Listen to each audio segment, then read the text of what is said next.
if you could just start off telling me who you are, what you do, and what Wizard of Ops is all about, that would be awesome.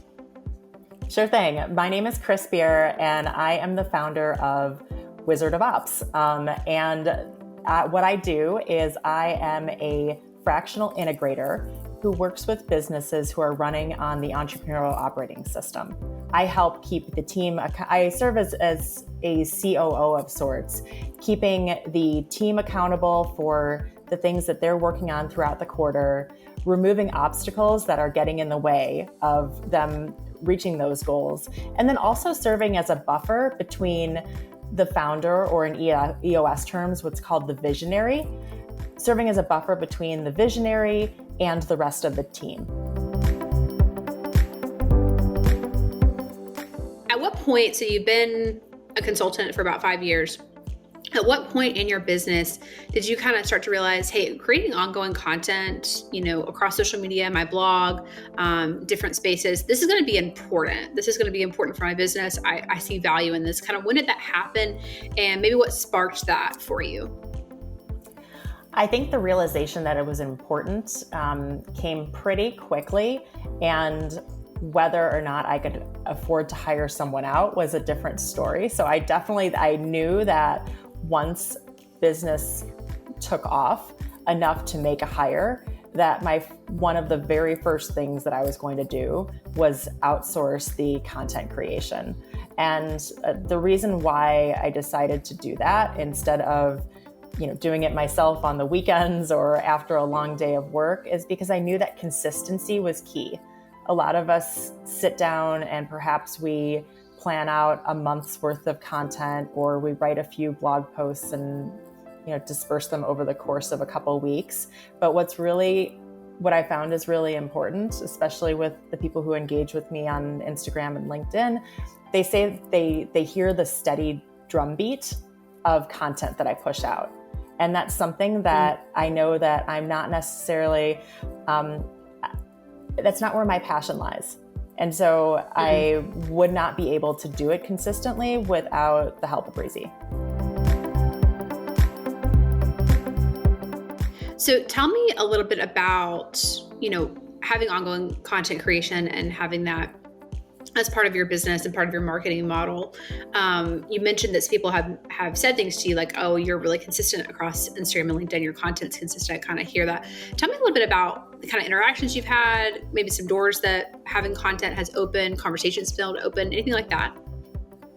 Absolutely. I think it's really interesting, the relationships that we build through content that we scroll most likely on our phone. And so imagine this, you're getting to know someone while you're, laying in bed or you're sitting on the couch and you're scrolling and you come across something that seems interesting to you. And whether it's something as quick as a post or something more long format, like a blog, you take it in and you say, you know what, this person resonates with me. It's not only the skills that they have, but their tone, their sense of humor, the way that they conduct business, it resonates with me. And so you begin to build this relationship that ultimately helps you close the first sale, that helps you keep relationships going, and that may even help you reignite relationships that with a client that you had a couple years ago. And just by being present and not only just showing your value, but then showing your human side, it really helps with customer retention and acquisition. I think it's so interesting. It's almost like the lowest barrier of entry in networking, because anybody can do it and you can do it from anywhere at any time. It's almost passive networking. Like, it does take some effort. It's not like it doesn't take effort, obviously, but it's like you said, I can lay in bed and scroll and then comment on a few people's things, and all of a sudden we've created this little online relationship. It's a really cool way to And that network. relationship is so key to any sort of sale. There's no one that goes out and just says, hey, buy this from me. And the other person says, oh my God, I was allergic to my money. I can't wait to give this to you. Right. So I think that it's wonderful, because content is wonderful because it's a warm, it warms up the relationship. And as you've taught me, it can be something that can be kind of, you can make it once and serve it many times. So what point was it purely, just like economical for you that you decided to actually invest in content marketing services? Or was it a point where like, okay, I'm doing this, but I'm not consistent enough. I've got to do this. It's worth the investment. Like, what kind of made you take the leap in actually investing in services? Well, my business was really taking off, and it caused me to do a couple of things. I, had a little happy dance, yay, celebrate me. But then I had to think of, okay, what is working, and also what needs to come off my plate if I want to keep continuing to grow. And I was finding that I was getting some good leads, but I wanted them to, again, be able to get to know me before we got to the point of actually engaging in a project. I wanted to be able to provide some sort of value to people, and I saw a steady state of content creation as being part of that. And like I mentioned, I'd started to do some of it myself, but just learned that I was not anywhere near consistent enough, no matter how hard I tried. And it was one of those things that sometimes I really enjoyed doing, and sometimes I really dreaded, and it took a lot longer than it should have. I think that content is anything that comes to social media. Some of us have a little bit of imposter syndrome. We can second guess ourselves, and it's harder for some personalities because it's definitely a combination of an art and a science. And for someone who wants something that has more of a rule book, it's a little bit harder for someone like me to produce that. So then I decided that it was something that I wanted to outsource. Because I think sometimes there's this misnomer with clients we talk to that they might want someone who's just dedicated to me and to my niche and to my space.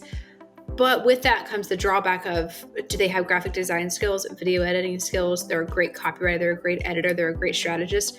Finding one human being that can do all those things at a really high level is pretty difficult. So you end up usually sacrificing some area of your content creation when you just hire one person. Whereas when you can get a team, it ends up being a higher quality, but, with some kind of virtual service similar to ours or someone else's, you're getting that at a much lower price point than hiring out all these different individuals. Yes, exactly that. And I think it's really important to have those different viewpoints that a multi-person team would bring into to your job. Tell me a little bit about maybe both tangible and intangible, some of the benefits that you've seen from having, ongoing content creation in your business.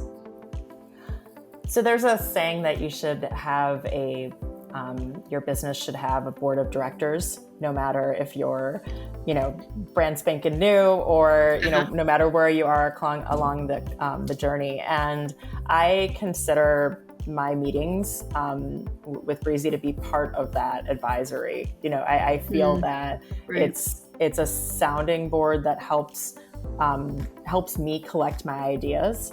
I can, as the founder, starter of a business, I can be pulled in a lot of different directions, and a lot of things can seem shiny and sexy and interesting and maybe something that I run after. But when I am called to think about monthly themes for content, it really does ground me. It's a great experience to think about what's my client really looking for? How does the content that I'm dreaming up for next month or the month after, how does that relate to what I've just served up? If it ends up, it just helps me come up with a better stream of content that is more cohesive with what I'm offering. Do you think that all business consultants can benefit from ongoing content creation regardless of their niche? Your niche is obviously boutique fitness. We've seen great, results in doing it with you. What are sort of your thoughts if you're talking to your fellow business consultants in other spaces? I think it's a tremendous investment, and you don't have to you can start small.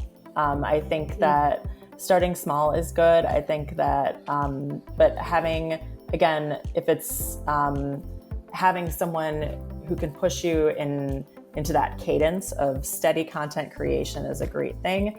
And then perhaps as you start to see success, you can add in perhaps an extra channel that you haven't yet explored.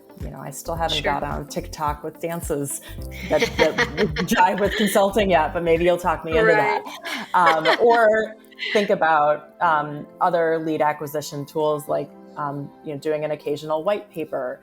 But again, it's easy to not do something when everything seems overwhelming and big. But I would suggest just say, hey, I want to start with social media content creation on 1 or 2 channels that really resonate with my following, and do that, and then collect the feedback on how it's working and iterate from there. Content is a great way to build these relationships and kind of allow your clients who may be lurkers, maybe they've been, a lot of clients check you out for a while before making the initial inquiry. And it allows, whether it's written word or a 30-second video, it allows them to get a little taste of what working with you would be like. So definitely, it's, and again, it's very inexpensive in terms of, a means of acquiring clients. Right. Absolutely. I think that's actually one of the biggest benefits, in particular, business consultants can get from consistent content creation is that mini interview before the real interview. You go stalk their Instagram page a little bit, you get a feel for who they are, what they're about, what they like. A great kind of thing we're doing right now with you is we're doing the summer book review series. So if you're, kind of scrolling through like, oh yeah, I read those books. I like those. Oh, I would jive with her. We like the same stuff. It automatically creates this connection point that already gets you buy-in from a potential client before they ever even, schedule a consultation or whatever it may be.